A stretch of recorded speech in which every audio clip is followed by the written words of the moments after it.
For as long as I can remember, fusion power has been that thing, that sci-fi dream that was always, 30 years away. Well, something has fundamentally changed. What used to be this quiet, slow-moving science project has suddenly exploded into a high-stakes global race. And the prize, well, it's in the trillions. So what happened? What lit the fuse? Let's get into it. I mean, just listen to that. The physics is solved, everything else is execution. That one sentence right there, it tells you everything you need to know about the new era we're in. It's so confident, right? It basically says the big, scary, is it even possible question is off the table. Now it's all about when can we build it, and maybe more importantly, who is going to build it first. And to really appreciate how huge this shift is, you just have to look at this timeline. Think about it.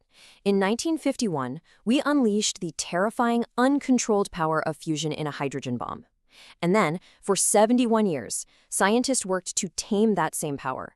71 years to go from a city-destroying explosion to a tiny controlled flicker of energy in a lab that actually produced more power than it took to create.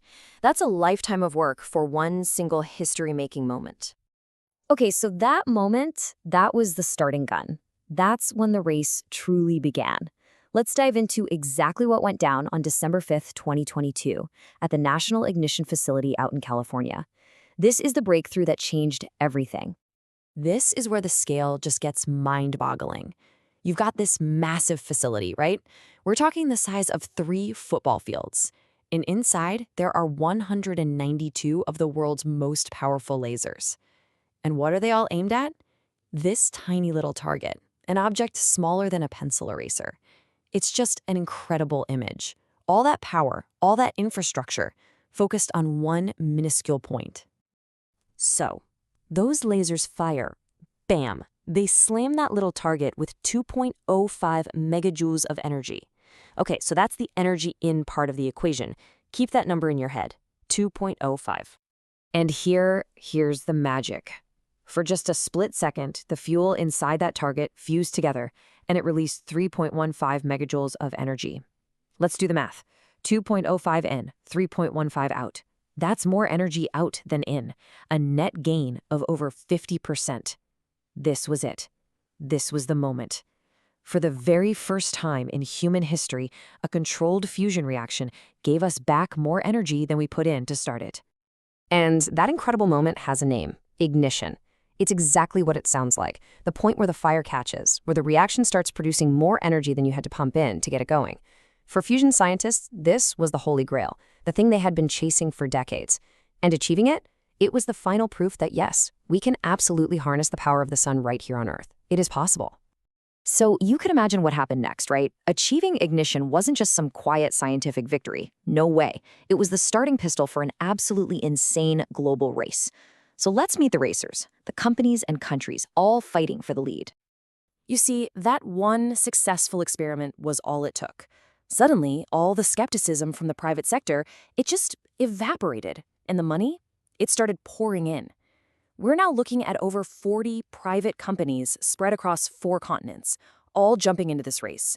Each one has its own unique idea, and they're all betting billions of dollars that they'll be the one to figure out how to turn this science into a business. And this just gives you a little taste of how different the approaches are. I mean, look at this. You've got companies like Commonwealth Fusion that are all in on these new high-temperature superconducting magnets. Then you have something totally different, like General Fusion, which is basically using giant pistons to smash the fuel together. And then there's Helion. You might have heard of them. They're backed by Sam Altman. They're aiming for 2026 with a wild method that tries to get electricity directly out of the reaction. The point is, this isn't one single path to the finish line. It's like a dozen different engineering sprints, all happening at the same time. But while all these startups are scrambling and innovating, there's another player in the game, a much, much bigger one. An 800-pound gorilla with a laser-like focus and practically unlimited resources. And that gorilla is China. Make no mistake, China is treating the race for fusion power as a national priority. We're talking on the same level as their space program. They're sinking about $1.5 billion into this every single year. And their goal is crystal clear: build a full-scale 1-gigawatt reactor that's a real power plant by the mid-2030s. This isn't just a science experiment for them. It's a state-directed mission to win. So you have to ask, right? Why? Why this sudden, intense, global race. Why are companies and entire countries throwing billions of dollars at this problem? Well, it all comes down to the prize. And what's at stake for the winner is, well, it's almost everything. I mean, let's just start with the money. The economic stakes here are, honestly, they're hard to wrap your head around. We're talking about an estimated market of over $1 trillion for whoever gets commercial fusion power up and running first. $1 trillion. And believe me, that's just the beginning. Because this is about so much more than just money. The country or company that wins this race gets to rewrite the rules of energy for the entire planet. Think about it. We're talking about fuel that's practically unlimited, just from seawater. No carbon emissions at all. No long-lived, nasty radioactive waste, and for any nation that cracks this, true energy independence. And get this, for every 1% of global electricity that fusion provides, we'd save something like $50 billion in fuel costs every single year. Okay, but as exciting as all of this is, we have to take a breath. We need a little reality check here. Because going from one single successful lab experiment to a power plant that can run 24/7, year after year, that is not a straight line. It is an absolutely enormous engineering gauntlet, and every single one of these teams has to run through it. And there are 3 huge obstacles that really stand out.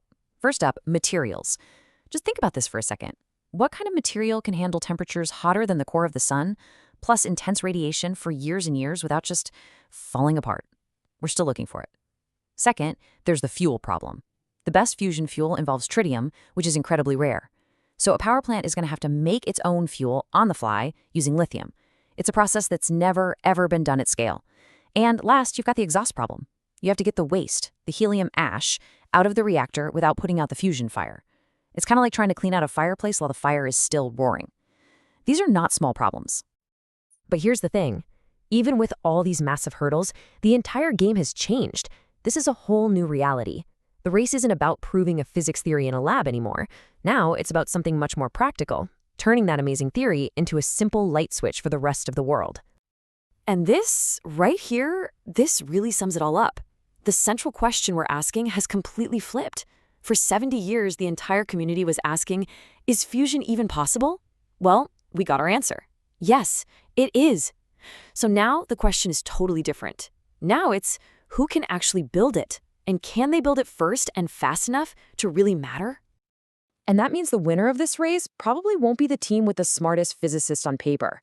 The winner will be the team that figures out manufacturing, that nails the economics, that navigates all the regulations. The new goal is to take this scientific miracle and turn it into a boring, reliable, industrial commodity, something you can order and install like any other power plant. And at the end of the day, that's what this is all about. The real finish line here isn't publishing another scientific paper or running another successful test. It's a light switch, a simple light switch on a wall that once it's flipped on, never, ever needs coal or natural gas or uranium to power it ever again. So the physics is solved. The competition is absolutely fierce. And the prize is nothing less than the future of energy on this planet.